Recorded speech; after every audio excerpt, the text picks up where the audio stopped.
Buenos días, estudiantes, ¿cómo están? Espero que más que bien, cuidándose y sobre todo ante este clima de frío que tenemos. El día de hoy, como estamos viendo a través de las imágenes, vamos a hablar de los animales u organismos unicelulares. Estamos viendo un microscopio y organismos que solamente se ven a través de él. ¿Qué son los organismos o animales unicelulares? Se denomina organismos unicelular a todas aquellas formas de vida cuyo cuerpo está compuesto por una única célula y que no forman ningún tipo de tejido, estructura o cuerpo conjunto, en conjunto con otras de su especie. Dicho de otro modo, se trata de seres microscópicos cuyo cuerpo es una única célula y que a menudo son clasificados como protistas si son eucariotas, o sea, si tienen núcleo celular, o bacterias y arqueas, si son procariotas, o sea, si no lo tienen. Los organismos unicelulares son los más pequeños y simples de todos los seres vivos y suelen estar en numerosos hábitats, ejerciendo muy diversas funciones metabólicas que van desde la fotosíntesis o quimiosíntesis hasta la descomposición de la materia orgánica. El parasitismo o la depredación de otras criaturas unicelulares. Esto en parte se debe a que son mucho más antiguas que los organismos pluricelulares, o sea, organismos que tienen muchas células, cuya aparición aún resulta difícil de explicar del todo. Acá tenemos las imágenes de los cocos, las esporobacterianos, diplococos, estreptococos, estafilococos, bacteria flagelada, espirilos, bacilos, vidrioes. Características de los organismos unicelulares. Los organismos unicelulares pueden ser enormemente diversos entre sí y pueden tener características muy distintas, pero generalmente comparten las siguientes.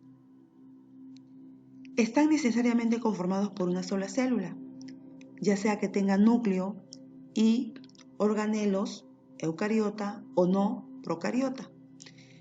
Esos últimos son los más numerosos. Se alimentan a través de la membrana plasmática que les permite hacer intercambio de materia y energía con el exterior de la célula. Ese intercambio puede ser pasivo o activo y en algunos casos se da mediante investigaciones del citoplasma. Se desplazan, si lo hacen, mediante flagelos o cilios, o sea, a través de apéndices de la membrana que les permite el movimiento libre. Pueden agruparse en colonias, pero nunca en tejidos ni estructuras más complejas. Son microscópicos, aunque su tamaño puede variar enormemente. Los eucariotas son varias veces más grandes que los procariotas.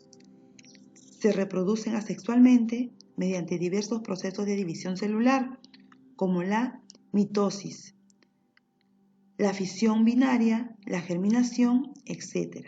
Esto significa que no son especies sexuadas, no hay machos y hembras. El primer organismo unicelular. No se sabe mucho del primer organismo unicelular, en parte porque al estar compuesto de tejidos tan blandos y diminutos, es imposible hallar fósiles o rastros geológicos.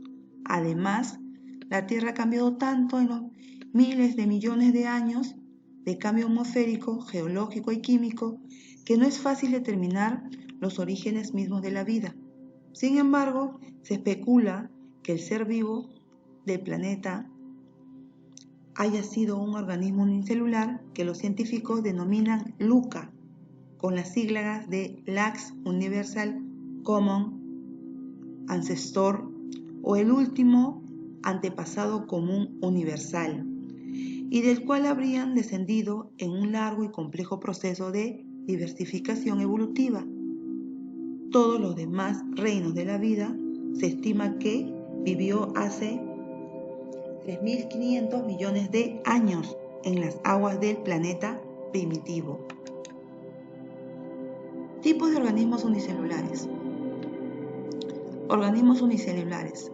Los parásitos invaden el interior de un organismo mayor para nutrirse. Las características más usual de los organismos unicelulares es la que se distingue entre la procariota y las eucariotas. Como hemos visto ya, sin embargo, también pueden clasificarse en base a sus mecanismos de nutrición de la siguiente manera. Autótrofos, aquellos que pueden sintetizar los nutrientes necesarios para mantener el metabolismo celular andando, simplemente con el aprovechamiento de materia inorgánica. Pueden hacerlo de dos maneras distintas. Fotosíntesis, aquellos que realizan fotosíntesis aprovechando la luz del sol y el dióxido del carbono para metabolizar azúcares. Para ello requieren de cloroplasto, pequeños depósitos de un pigmento llamado clorofila que reacciona con el sol. Quimiosintéticos, aquellos que en lugar de aprovechar la energía solar, aprovechan lo que liberan reacciones químicas del origen geológico o inorgánico, sirviéndose de dichas reacciones para obtener energía química que convertir en bioquímica. 2. Heterótrofos, aquellos que no pueden sintetizar sus propios nutrientes y deben tomarlos de la materia orgánica de otros organismos vivos o muertos o de sus desechos. Pueden hacerlo de diversas maneras. Saprofitos, aquellos que descomponen materia orgánica residual, ayudando a los compuestos de origen orgánico a convertirse en sustancias más simples y alimentándose en el proceso.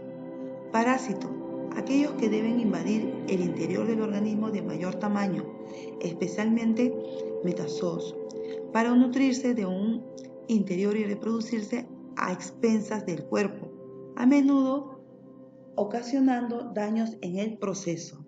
Depredadores, aquellos que emplean su membrana plasmática para capturar y digerir, asimilándolos al propio citoplasma, a otros seres vivos unicelulares. Disculpen. Importancia de los organismos unicelulares. Los organismos unicelulares son la base de la vida en el planeta, antepasado de todas las formas de vida superior.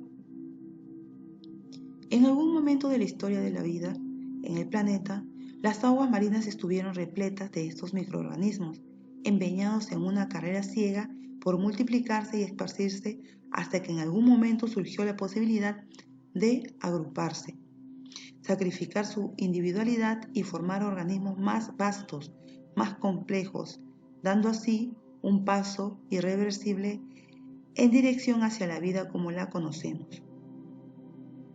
Por otro lado, el estudio de los organismos unicelulares nos ha permitido comprender aspectos antiguamente ignorados del campo de la salud y la biología, allanando el camino para la medicina moderna y estudio de la bioquímica.